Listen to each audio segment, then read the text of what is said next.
So I'm in New York, and I'm there to visit my best friend, Anne. And Anne's my best friend. We've known each other for years, since college. We're really close. We text each other every day, and we've given each other a birthday cake on our birthdays for like the past 10 years.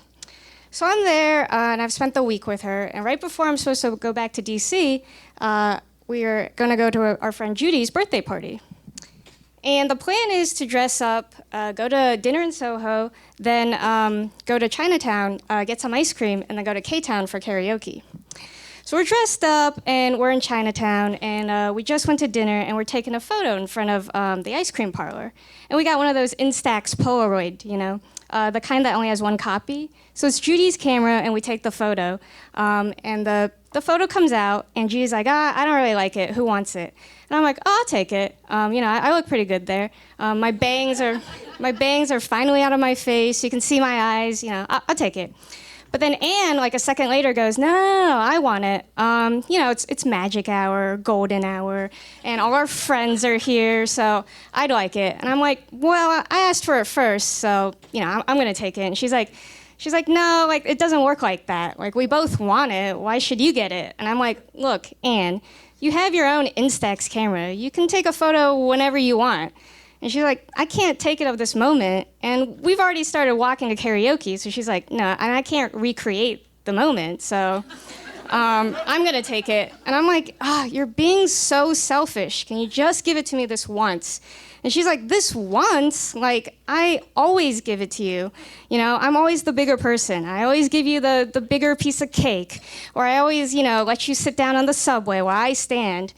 And I'm like, oh boy, like, just, it's not fair. And so we're arguing over this little photo still. And then, like, eventually I'm like, you're, like, acting like, and I call her the C word.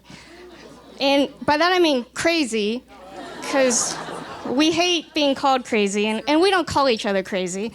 We try not to, at least. And that kind of sets her off. She goes like, you're so selfish. You always throw a temper tantrum.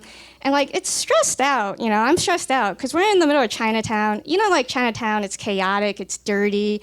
We're trying to go somewhere, and it's kind of embarrassing, We're fighting in front of everyone. So I'm like, oh, if you really want this photo, fine, take it. And I throw it to the ground. And it's like, there's like garbage bags right next to it. There's like an open fish market, so there's like people trying to sell fish.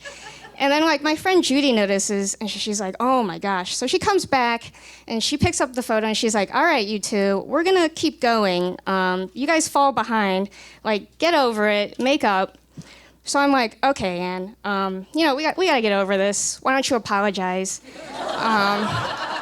I'm like, apologize, please, for, starting this fight. And she's like, me apologize? She's like, you just threw a goddamn tantrum, and then you were acting like completely selfish, and you started the fight.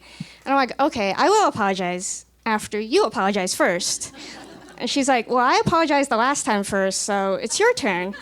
And I'm like, no, like, I apologized the last time. You're definitely remembering this wrong. And we kind of keep on going, and eventually I call her a bitch, because she was definitely acting like one. And then she called me the C word, but the real one this time, which is always her response whenever I call her a bitch. But so like, we're kind of going back and forth, and neither one of us wants to apologize first, And I know in my head, if I say I'm sorry first, then she's going to say she's sorry, and the fight will be over, and everything will be okay. But I'm thinking, if I say I'm sorry first, I might just die.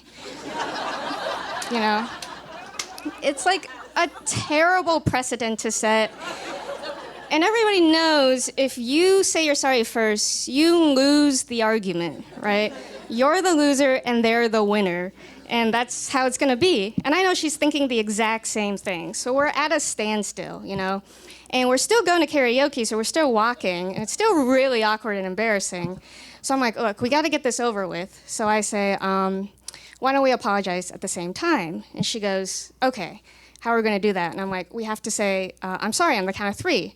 And she's like, okay. So we go 1, 2, 3, and I say, sorry. And she says, I'm sorry. And you'd think it was over, but she's like, wait. You didn't say, I'm sorry. You just said, sorry. And it's like, who's sorry? And I'm like, all right. So we try again and we go, 1, 2, 3, I'm sorry. And then the fight ends right there. We stop being mad at each other. We keep going with our arms crossed, and everything was okay. And to this day, I have no idea where that photo went or what I looked like in the photo. And me and Ann have had plenty of fights since then, actually worse fights since then. But it's actually always okay because we get really mad at each other, and then we have a huge blowout. But we always get over it because we say, 1, 2, 3, I'm sorry.